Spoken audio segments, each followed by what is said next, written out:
Welcome to the Backyard Professor Responds. I want to respond to Sandra Tanner's article, booklet as it were, Mormonism Like Watergate, but it's not the response you're going to expect. Let's get started.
That last part of that introduction, we want the truth and we shall find it, of real history, not invented history, definitely applies to this response to Sandra Tanner, Gerald and Sandra Tanner. 1974, they wrote a book, Mormonism Like Watergate. Let me explain what I find in this that is so incredibly interesting. On October 7th, 1973, the Salt Lake Tribune published an article written by John William Fitzgerald, in which he accused the Mormon Church of a cover-up similar to that of the Watergate affair. This article must have come as quite a shock to the Mormon leaders back in the 1970s. It probably was. The very morning that it appeared, Harold B. Lee, the 11th president of the Mormon Church, arose in general conference and made these statements. But some of the greatest of our enemies are those within our own ranks. A few years ago, we had a woman who had written some scurrilous things about the prophet Joseph Smith. I'm sure he's talking about Fawn Brody, and probably Sandra Tanner. And then they quote President George Albert Smith, who said, "Many have belittled Joseph Smith, but those who have will be forgotten in the remains of Mother Earth, and the odor of their infamy will ever be with them." We have had some who, writing in the public press occasionally, are among those who have fallen by the wayside. They befoul the honored family names that they have. They have disgraced the honors that we have given of them in times past. They are trying to join the forces of the enemy against the work of the Lord. And we can say to them, as President George Albert Smith said then, those who have done so will be forgotten in the remains of Mother Earth, and the odor of the infamy will ever be with them, but honor, majesty, and fidelity to God, exemplified by the leaders of this church and attached to their names, will never die. I mean, such majesty, you know. What he's doing here is he's blaming the victims. The problem is not that they're besmirching the name of Joseph Smith and the leaders of the church. The problem is they're putting back the full history of what happened that these leaders have taken out in order to give a saintly appearance to Joseph Smith, when their efforts to make Joseph Smith appear so saintly is where the problem lies. They're victim blaming. They're making the historians the enemies when they themselves are the enemies. Let me show you what the Tanners discovered. Before getting into trouble with the Mormon leaders, Dr. Fitzgerald had served for over 20 years as the Mormon chaplain in the Utah National Guard. His master's thesis, written at Brigham Young University, was entitled A Study of the Doctrine and Covenants, and it so impressed the church that one of the general authorities had him write an article in the church's magazine, The Improvement Era. At any rate, Dr. Fitzgerald could not accept the anti-Negro doctrine, and when the Joseph Smith papyri were rediscovered in 1967, he felt that the translation made by the Egyptologists disproved the Book of Abraham and the anti-Negro doctrine found in its pages. Like Grant Heward, he began to publish his dissenting view on the anti-Negro doctrine and the Book of Abraham, and he was disfellowshipped, and they threatened to excommunicate him if he didn't shut up, and he didn't, so they excommunicated him. It was after his excommunication that John William Fitzgerald wrote his article comparing the Watergate cover-up to that found in the Mormon Church. 2 weeks after Fitzgerald's article appeared, 2 articles attacking his position appeared in the Salt Lake Tribune. In one of these articles, Verl A. Workman wrote, "The church does not cover up like the Watergate affair." Very succinct, straightforward, and completely wrong. So I'm going to skip the strange account of the 1831 first vision, or the 18, I have talked in other videos about that. What I want to get to on page 6, 7, and 8, and 9 in their Mormonism Like Watergate is their discussion of a suppressed 1831 revelation. Now, this becomes just more evidence that this has become the church's method of handling history. They suppress the parts they don't like, they revise the parts they don't like, they change stuff, they add stuff in order to make it appear either more glorious or less nefarious than it really was. And that's called cheating. That won't get you any good grades in any college course whatsoever, but they don't care about that. All they want is the truth. Their whitewashed truth. Recently, a revelation given by Joseph Smith, which was suppressed for over 140 years, has come to light. This revelation completely destroys Dr. Nibley's argument that the Mormon Church does not suppress documents. According to Mormon leaders, this revelation was supposed to have been given to Joseph Smith in 1831. That's the critical date. They maintain that it supports the doctrine of polygamy and that it is a forerunner to the revelation on polygamy, which became Doctrine and Covenants, section 132. It is a forerunner of the revelation given in July 12th, 1843, and that became D&C 132. Joseph Fielding Smith, who was the LDS historian, said, "The exact date I cannot give you when this principle of plural marriage was first revealed to Joseph Smith, but I do know that there was a revelation given in July 1831 in the presence of Oliver Cowdery, W.W. Phelps, and others in Missouri, in which the Lord made this principle known through the prophet Joseph Smith."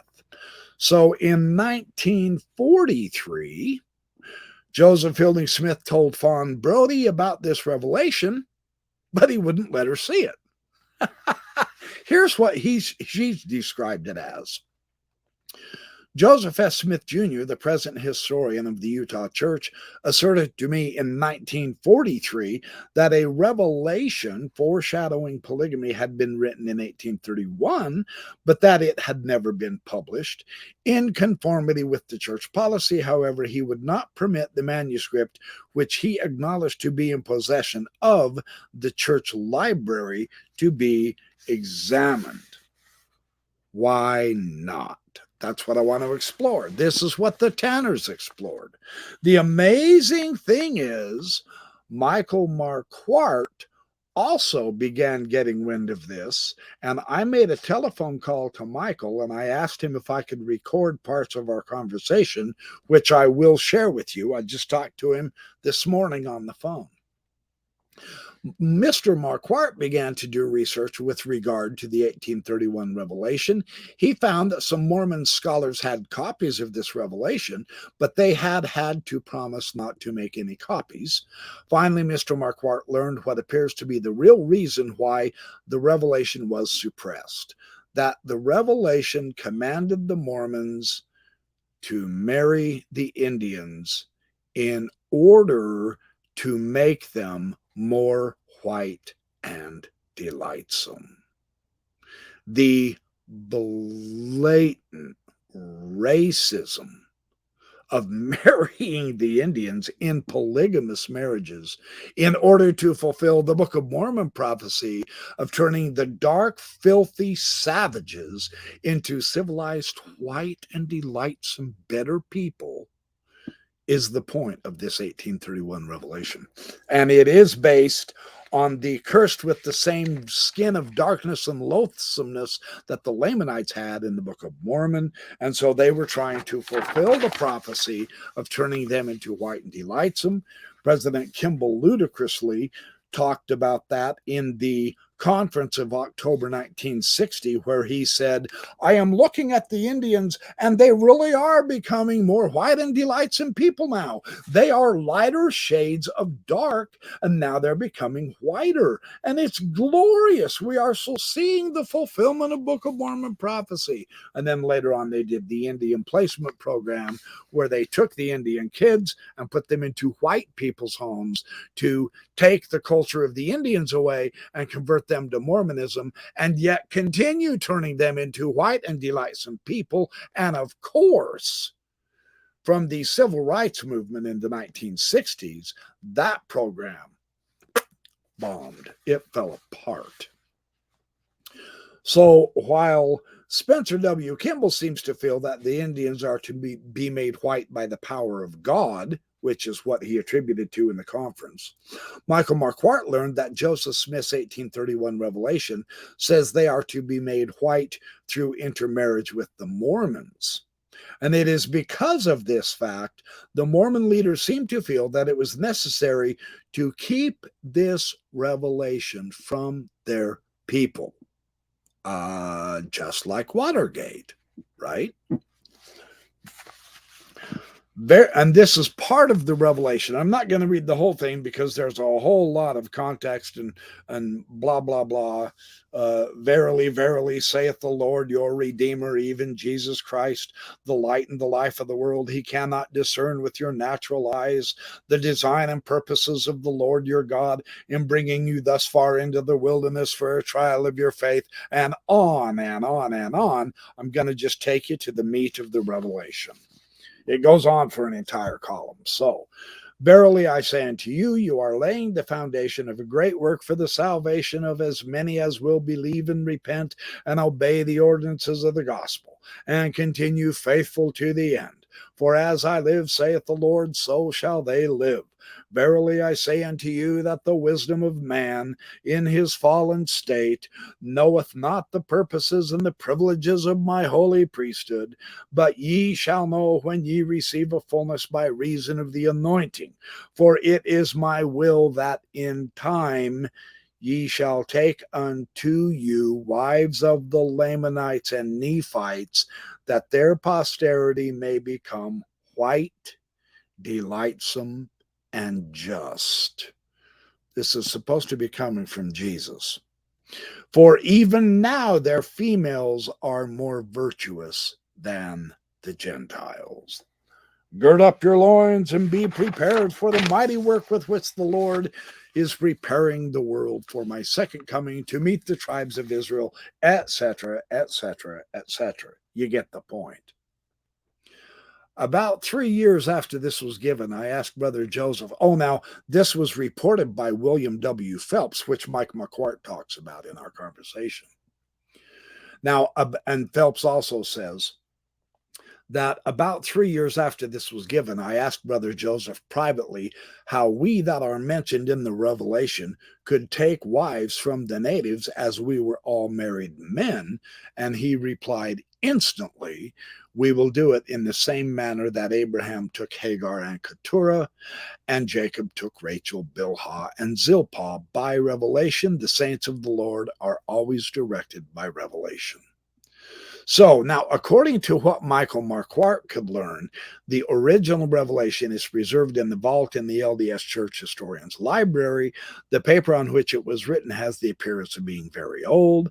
There is a second copy of the revelation in the Church Historians Library. This appears to be a letter from W. W. Phelps to Brigham Young. It was dated August 12th, 1861.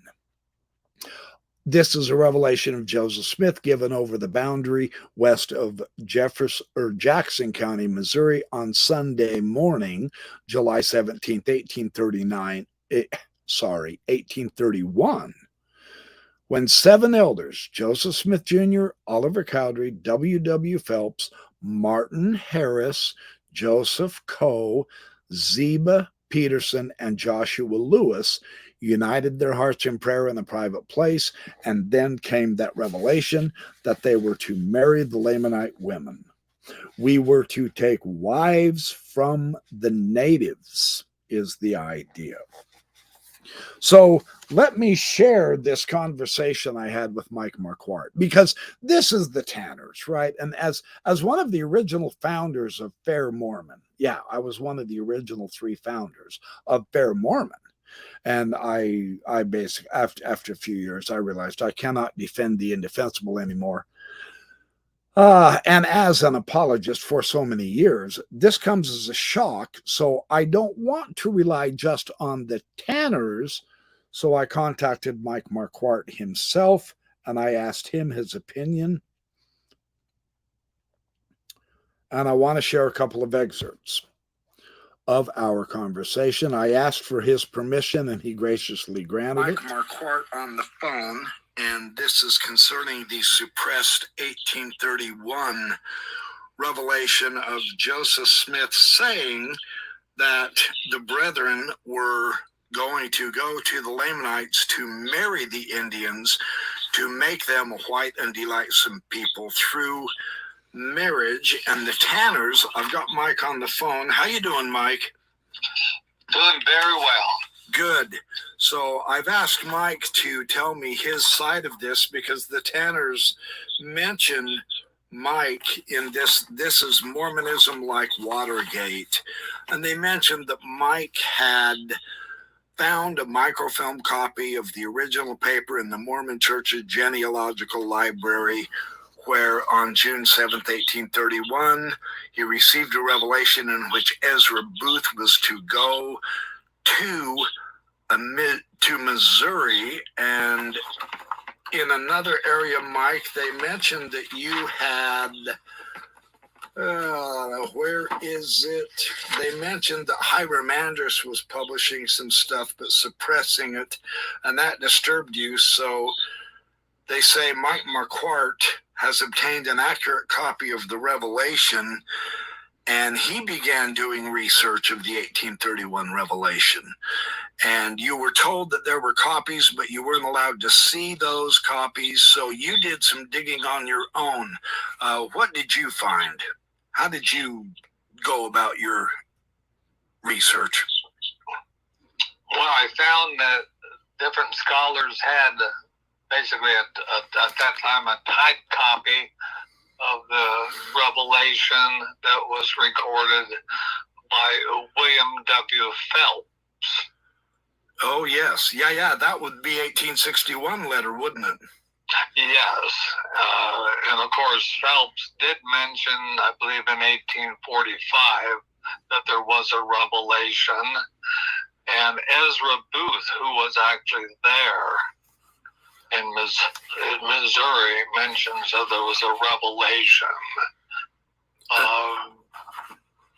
It was dealing with definitely going to the Lamanites, which was the natives, since they got kicked out of the area where the Lamanites were to preach, so they had to preach to the whites. Yeah. There is a question of whether it was for intermarriage at that time, but they wanted to, preach and bring the Book of Mormon to the Lamanites. They considered that they were Lamanites, and anyway, that got the ideas going. Yeah, the way the Tanners are discussing this in their pamphlet, they're saying that Joseph Fielding Smith challenged one of the people. They say this on page 6. They say Joseph Fielding Smith says and I've already read that to you. Let me share another quick excerpt with Mike. Review one of the documents that was handwritten by William Phelps. One was a letter that he wrote to Brigham Young, and another was just a copy of the document. It was 1861, so whatever Phelps recollected, it was there. Yeah, he was talking about the sorry, I was looking at something. He was talking about it was his letter to Brigham Young, Phelps was, in 1861, where he confirmed the idea that the revelation was given that they were going to have to live polygamy. That's just the way it was going to be. And one of the principles of that polygamy was that they were going to intermarry with the Indians. So that's fascinating that you also were looking into that. Did you have trouble getting many of the documents when you were looking into some of this stuff? Well, all this is before the internet, and so you had to do the legwork and talk to people and do all the hard work of locating these documents. They were mentioned by other people like Joseph Fielding Smith, but how could you get a copy to examine them and to know what they said? Yeah.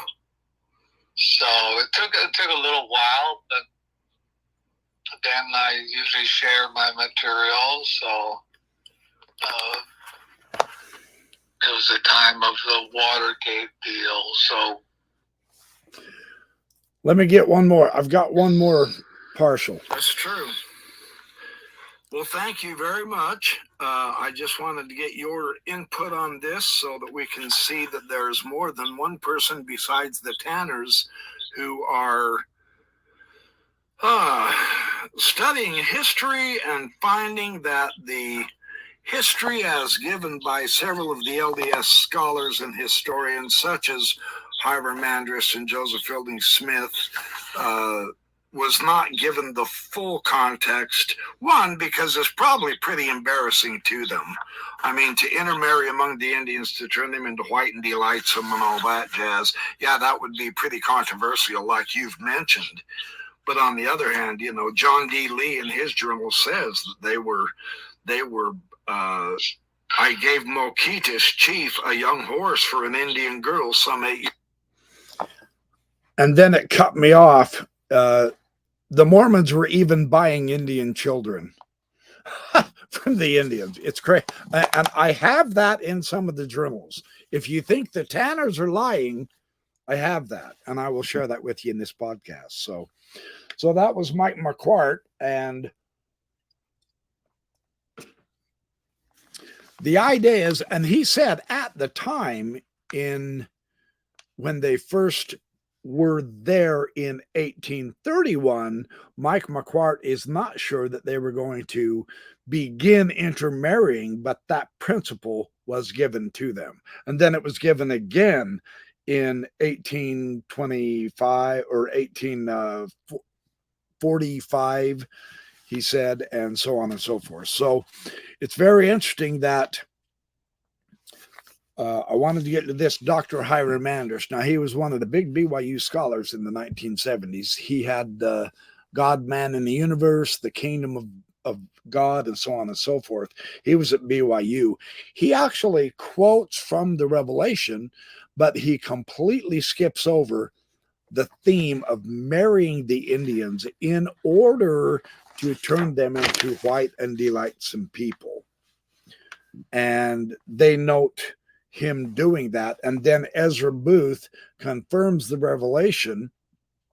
Regardless of when the revelation was actually written on paper, we have found definitive historical proof that such a revelation was given in 1831. The proof is derived from a letter written by Ezra Booth and published in the Ohio Star. This is what Michael Marquardt was referring to, only 5 months after the revelation was given. He says, in addition to this, and this is Ezra Booth, and to cooperate with it, it has been made known by revelation that it will be pleasing to the Lord should they form a matrimonial alliance with the natives. And by this means, the elders who comply with the things so pleasing to the Lord, and for which the Lord has promised to bless those who do it abundantly, gain a residence in the Indian territory, independent of the agent. It has been made known to me,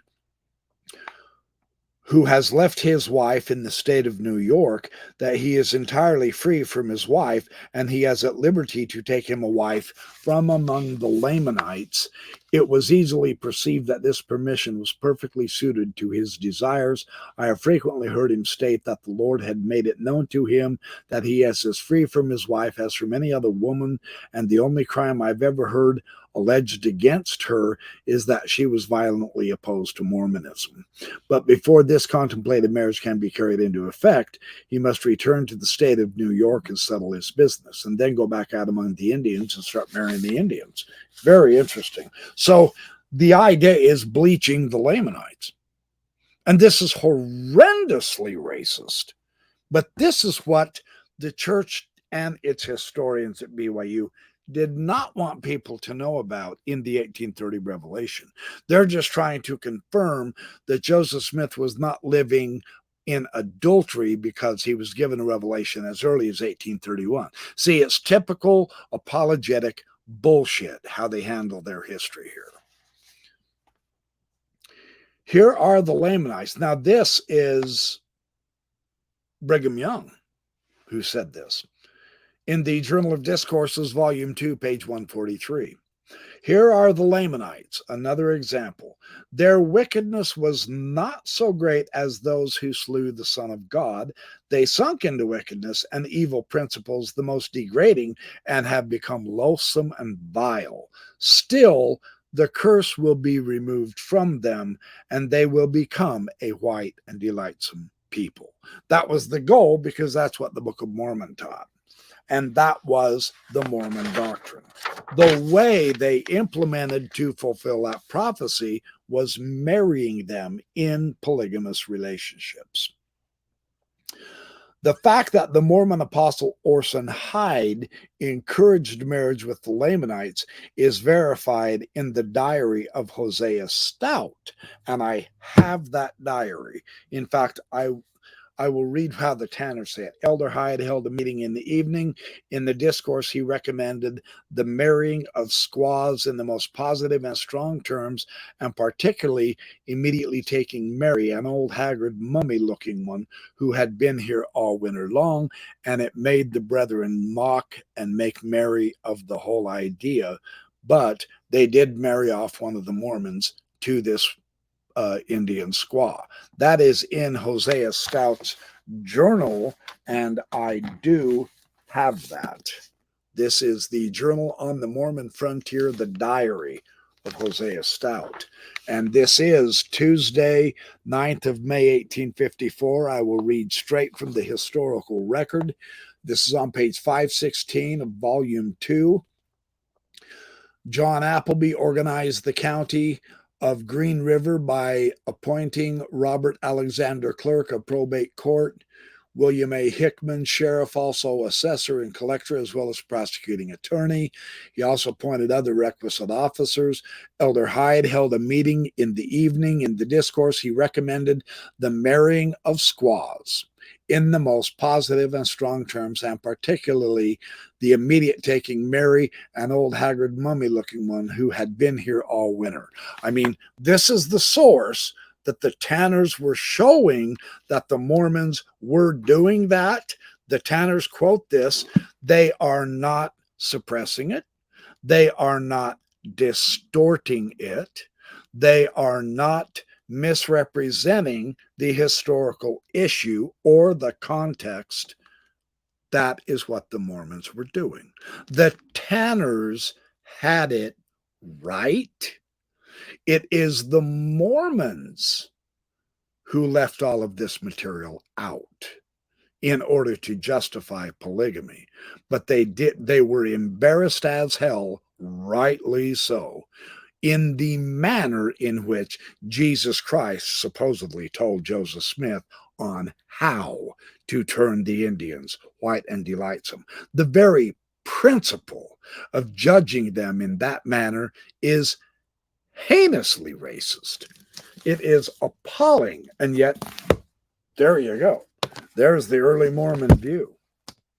John D. Lee, in his journal, whom the Tanners also utilize, John D. Lee, and I have this is the very famous John D. Lee book by Juanita Brooks.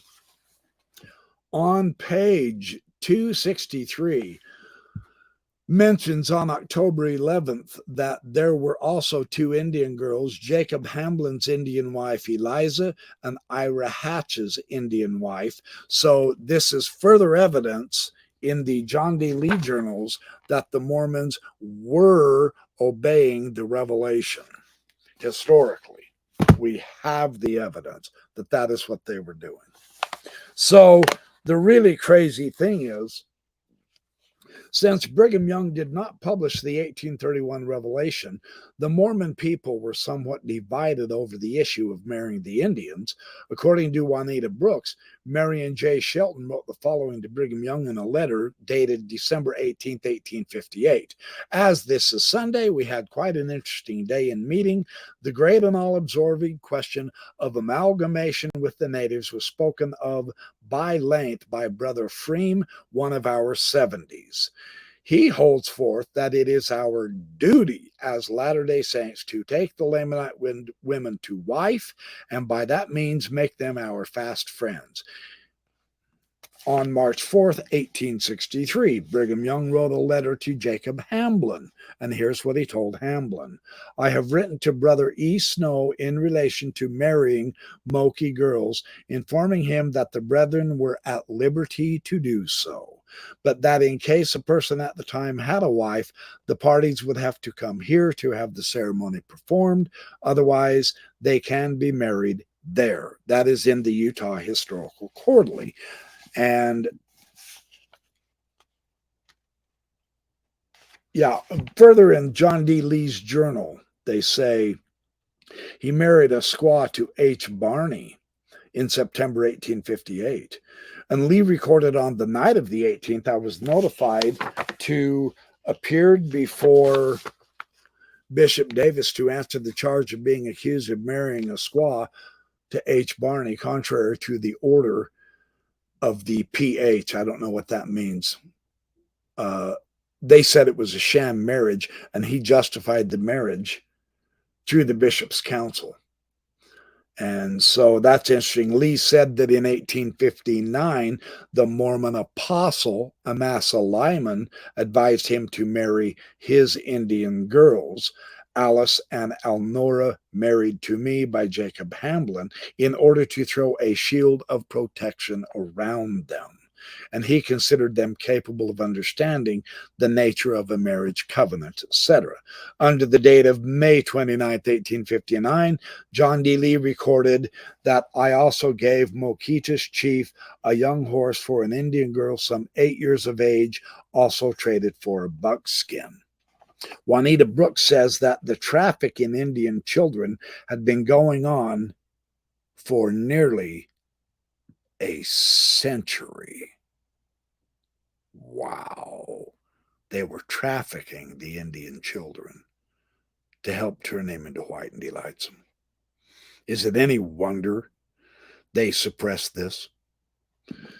That's astonishing, isn't it? It's just amazing. In 1857, John Hyde Jr. made the following comments. Although Smith, speaking of the Indians, in his Book of Mormon, page 66, says, "Cursed shall be the seed of him that mixeth with their seed, for they shall be cursed with the same cursing," Brigham now teaches that the way God has revealed for the purification of the Indians and making them a white and delightsome people, as Joseph prophesied, is by us taking the Indian squaws for wives. Accordingly, several of these tawny beauties have been already sealed to some of the Mormon authorities. I mean, if that doesn't flip you out, I don't know what will, right? So I have much more in the Richard Van Wagenen Mormon Polygamy. He verifies that the 1831 revelation was talked about and given, and that they were to marry the wives of the Lamanites and Nephites, the Indians, in order to turn them white and delightsome. I also have it in George D. Smith's. I've got two deals here. Mormon Nauvoo polygamy, but we called it celestial marriage. And of course, this is on page 5. I'll read this to you because it's so important. Remarkably, Smith's role in introducing polygamy in Nauvoo has been largely excised from the official telling of LDS history. Yeah. Who's the bad guy here? You know, this is what they blamed the Tanners for doing, miscontexting history. And yet they themselves are the guilty parties. And they admitted that in the official church essay on polygamy, which they put on their official website, lds.org. You really ought to read that essay. Neither the Mormon founder nor any of the Nauvoo saints publicly acknowledged their multiple wives before Joseph's death. So they're going around marrying multiple wives, lying through their teeth to everybody about it, for one thing. Smith's writings, such as his extant diaries in the official history of the church, mostly edited after his death, fail to mention his marriage to Louisa Beeman in 1841 or any of his other 30-plus wives. That's how many wives he had. Official church texts have ignored polygamy's role in the death of the prophet and the westward migration that was forced upon the church. In an entry on plural marriage in the Encyclopedia of Mormonism, Daniel Bachman and Ronald K. Esplin, both LDS educators, briefly mentioned the rumors of plural marriage in the 1830s and 1840s, but only obliquely refer to the teaching of new marriage and family arrangements. Such revisionism continues today. They haven't stopped. This is the Mormon method, right? This is what we're witnessing. When asked about polygamy on national television in 1998, LDS President Gordon B. Hinckley dismissed its historical importance, positing that when our people came west, 1846 and 1847, they permitted polygamy on a restricted scale. He failed to acknowledge how important the law of celestial marriage had been for the church's founder and his followers. Particularly revealing still was how the church president phrased his answer to exclude the entire pre-Utah period of church history. He made it clear he would not welcome any probing into the life of Joseph Smith and his wives, or of Smith's requirement that others embrace the practice. Suppression of history. The very thing distortion of history. The very thing they accuse the Tanners of doing, they themselves continue to do. This is Todd Compton's magnificent study in Sacred Loneliness, page 10. The church president apparently believed in complete salvation, in Mormon terminology, exaltation, including the concept of deification. This is Joseph Smith, why he had 33 wives, depended on the extent of a man's family sealed to him in this life. Benjamin Johnson, a brother of Smith's plural wife, Almira Johnson, wrote, "The first command was to multiply, and the prophet taught us that dominion and power in the great future would be commensurate with the number of wives, children, and friends that we inherit here. and that our great mission to earth was to organize a nucleus of heaven to take with us, to the increase to which there would be no end. So the emphasis on increase echoes the Abrahamic promise in which God promised Abraham that his posterity would be more numerous than all the stars of the heavens or the sands of the seashore.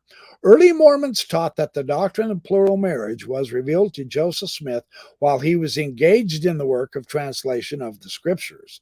And historian Daniel Bachman concludes that it was specifically the translation of Genesis, the Abraham passages, that caused Joseph to pray about polygamy in February 1831 and receive his first revelations on the topic.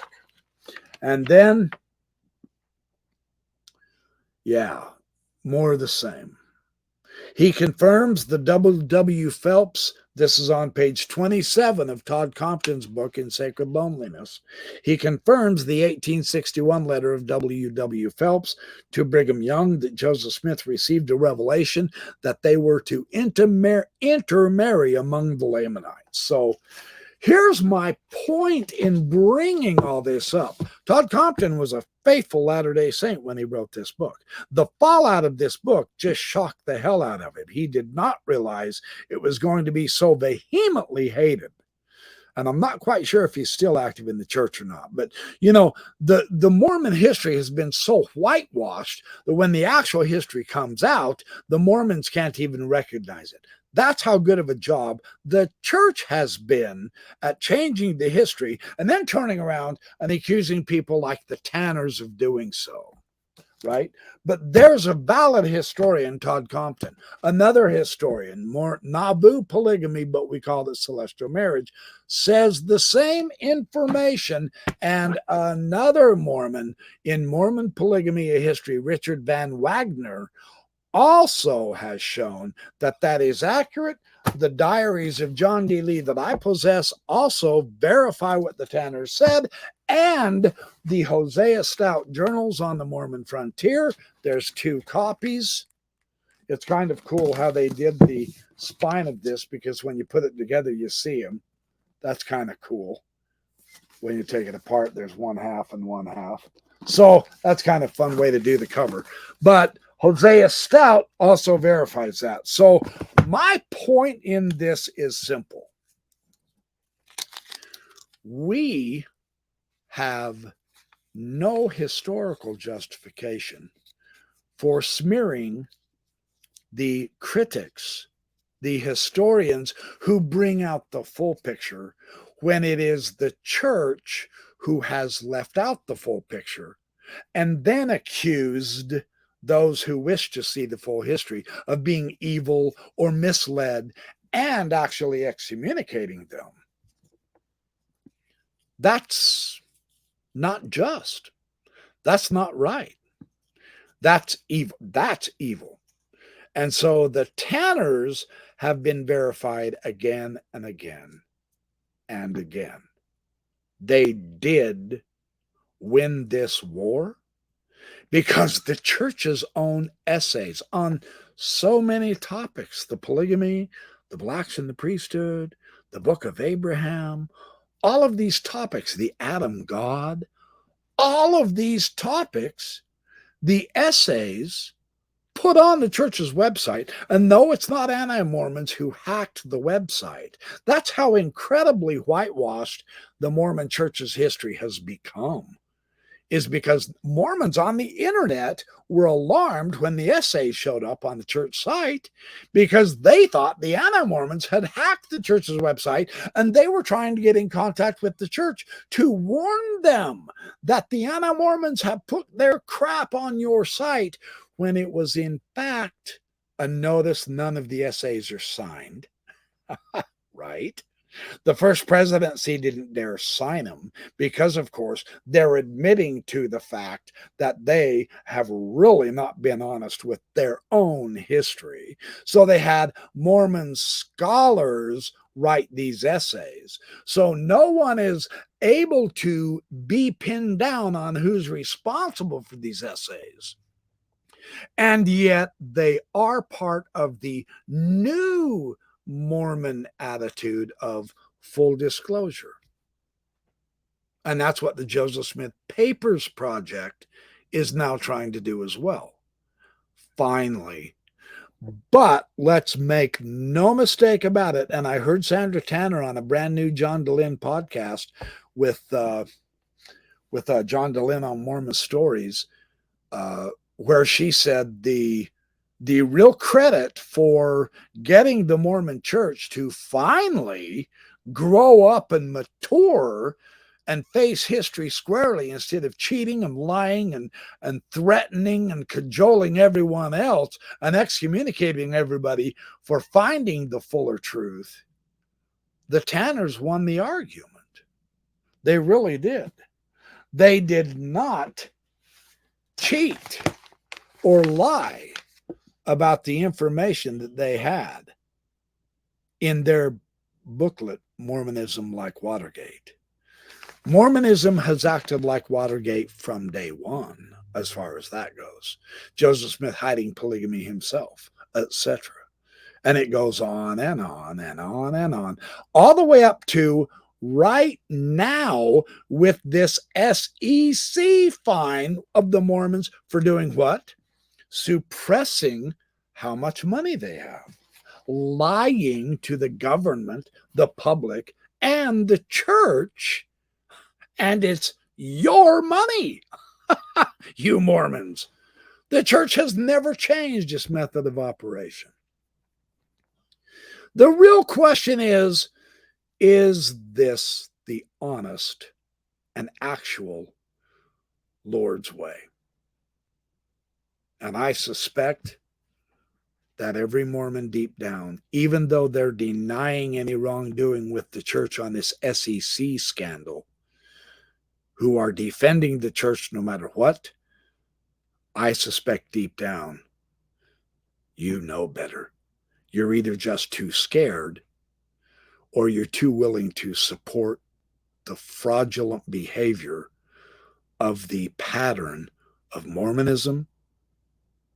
And the day's coming where you'll be strong enough to take a much better stand for actual truth, if you value it. There's plenty of us out here who actually do.